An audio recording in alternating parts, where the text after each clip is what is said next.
Hello friend, GK की कक्षा में आप सभी का स्वागत है। दोस्तों, ये पार्ट थर्ड है और ये हम लोग बिहार पुलिस का सेशन कर रहे हैं। तो ये मेरा थर्ड वीडियो है। एक वीडियो आएगा जिसमें हम लोग 100 क्वेश्चन कर लेंगे, ठीक है।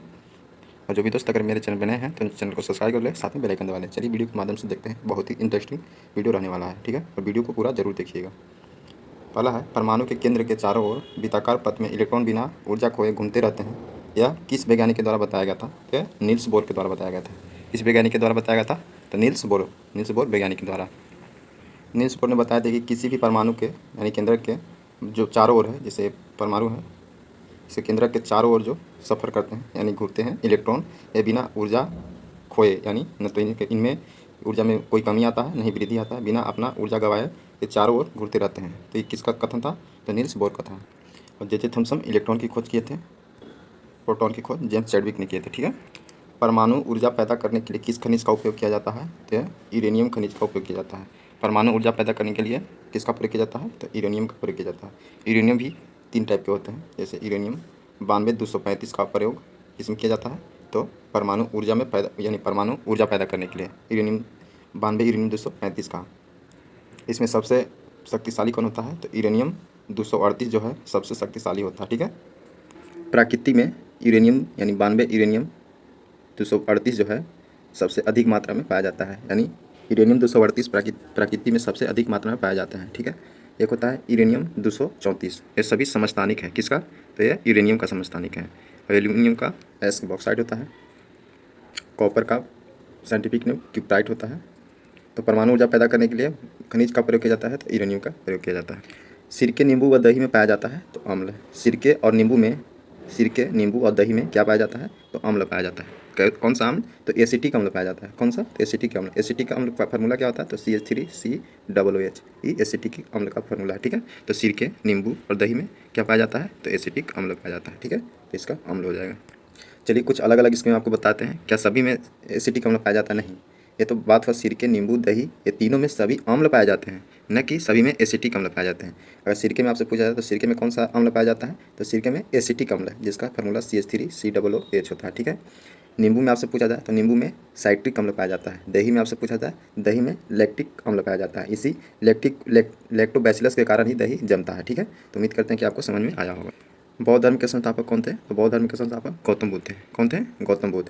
गौतम बुद्ध का जन्म कब हुआ था? तो 563 ईस्वी में, जबकि 483 ईस्वी में इनका मृत्यु हो गया था। ये टोटल 80 वर्ष जिंदा रहते हैं, यानी 80 वर्ष तक ये इनका जीवन रहा था।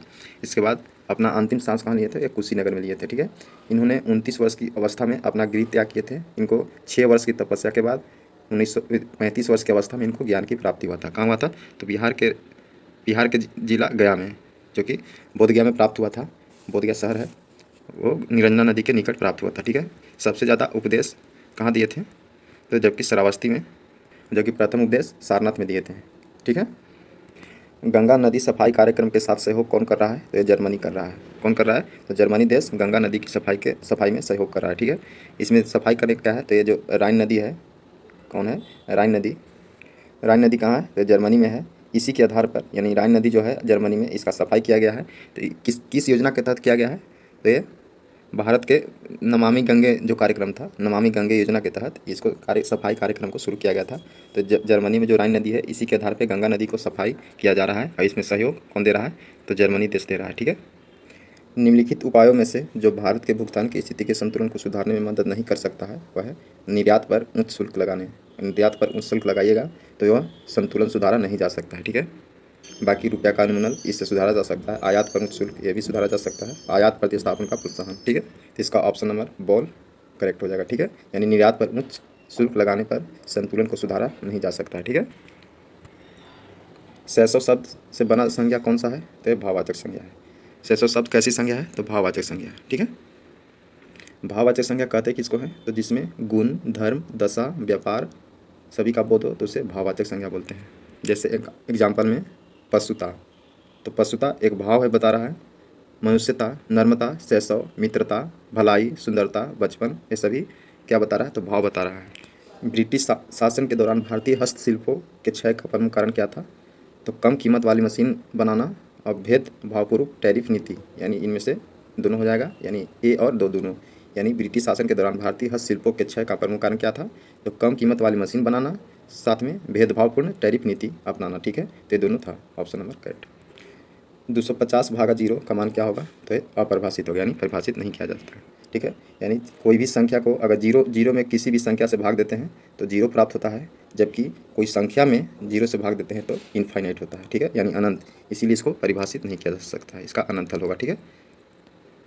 एक आदर्श ईंधन वह है जो सस्ता हो, कम प्रदूषण फैलाता हो, उच्च ऊष्मीय मान वाला हो, उपयुक्त में से सभी। तो इसका ऑप्शन सभी हो जाएगा। तो एक आदर्श ईंधन उसको बोलते हैं जो सस्ता मिलता हो, कम प्रदूषण फैलाए, उच्च ऊष्मीय मान रखता हो, उसी को आदर्श ईंधन बोलते हैं। तो इसमें से सभी हो जाएगा, ऑल ऑफ दीज, यानी ऑप्शन नंबर डॉग।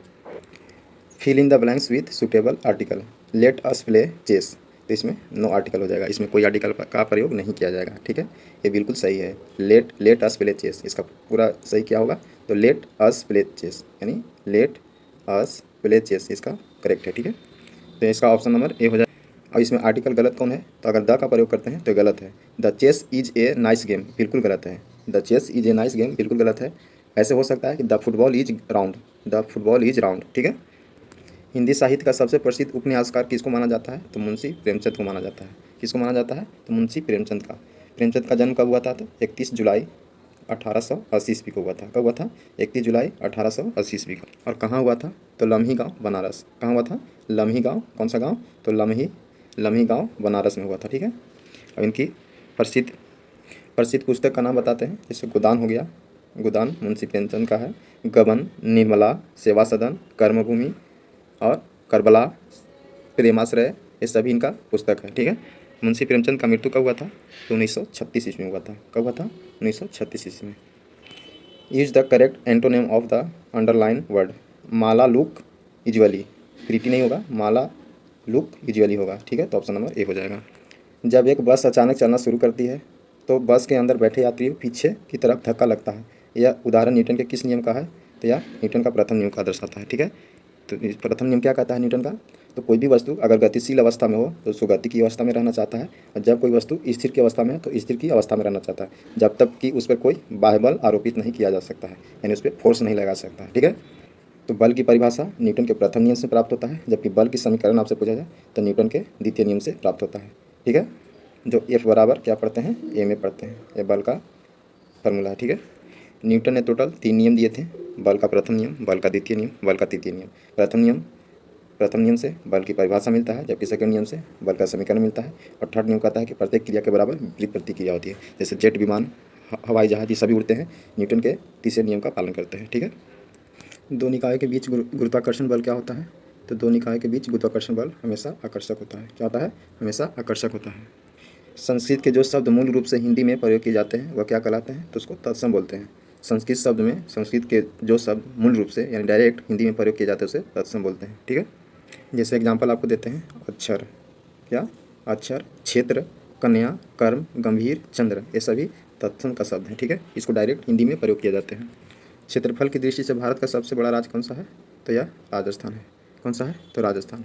राजस्थान का क्षेत्रफल कितना है, तो 3,42,239। कितना है, 3,42,239। ऐसे याद रखिएगा, 3,42,239, 342,239, ऐसे याद रखिएगा, आपको याद हो जाएगा, 3,42,239 है, ठीक है। जबकि जनसंख्या की दृष्टि से उत्तर प्रदेश सबसे ज़्यादा जनसंख्या वाला राज्य है, ठीक है। क्षेत्रफल के मामले में अगर दूसरा राज्य पूछा जाए तो दूसरा राज्य मध्य प्रदेश है, तीसरा महाराष्ट्र है, चौथा कौन सा है, तो चौथा बोलिए बिहार है, पाँचवा पश्चिम बंगाल है। और क्षेत्रफल में भारत का स्थान विश्व में कहाँ है, तो 7वां है, जबकि जनसंख्या में दूसरा है। अब आप बोलिएगा कि दूसरा क्यों बोल रहे हैं, तो अभी कोई जनगणना नहीं हुआ है, जनगणना होगा तो आपका आंकड़ा जरूर आएगा। हम लोग एब्जम्पशन में मान के जो आंकड़ा बताया गया है उसी के आधार पर हम लोग माने कि प्रथम हो गया है, ठीक है। लेकिन अभी प्रथम जनगणना के अनुसार 2011 की जनगणना के अनुसार प्रथम स्थान चीन का है, जबकि दूसरा भारत का, ठीक है। तो अभी भारत का ही दूसरा है, और जबकि क्षेत्रफल में कहाँ है, तो 7वां है।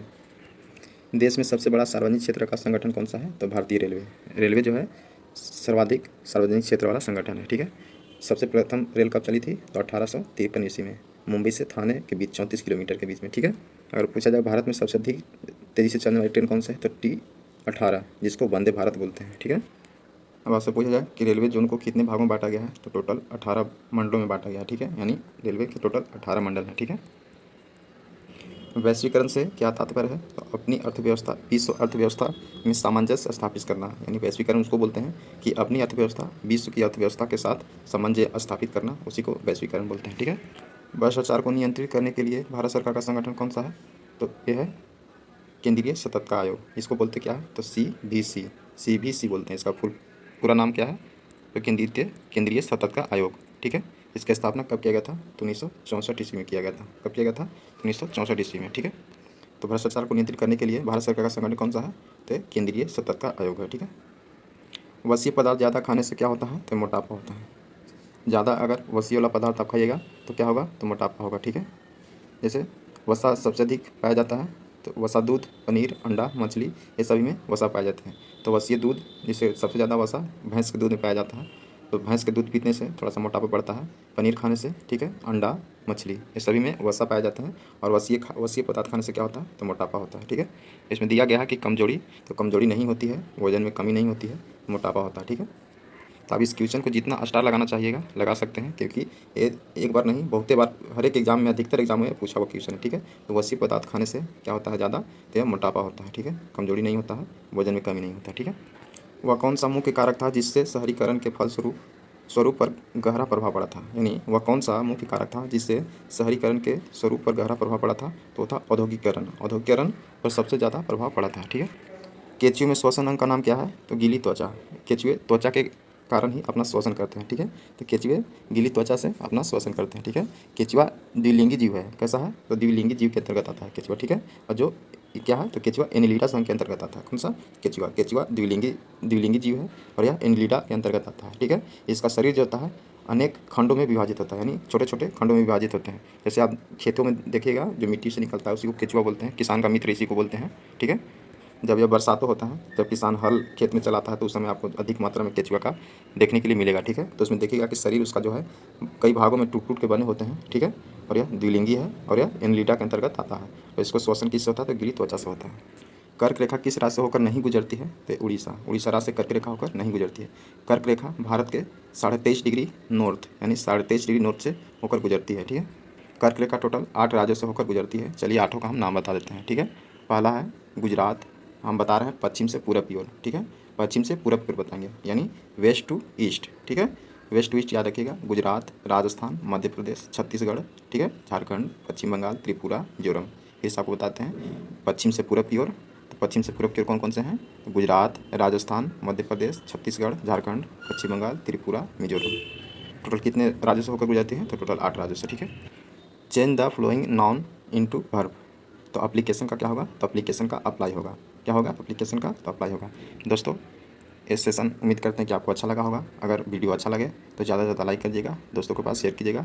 ठीक है दोस्तों, मिलते हैं नेक्स्ट वीडियो में पार्ट 4 के साथ, यानी मेरा अब लास्ट सेशन जो हम लोग कर रहे थे, इसका लास्ट सेशन होगा और उसी में हम लोग मिलते हैं। बहुत बहुत धन्यवाद।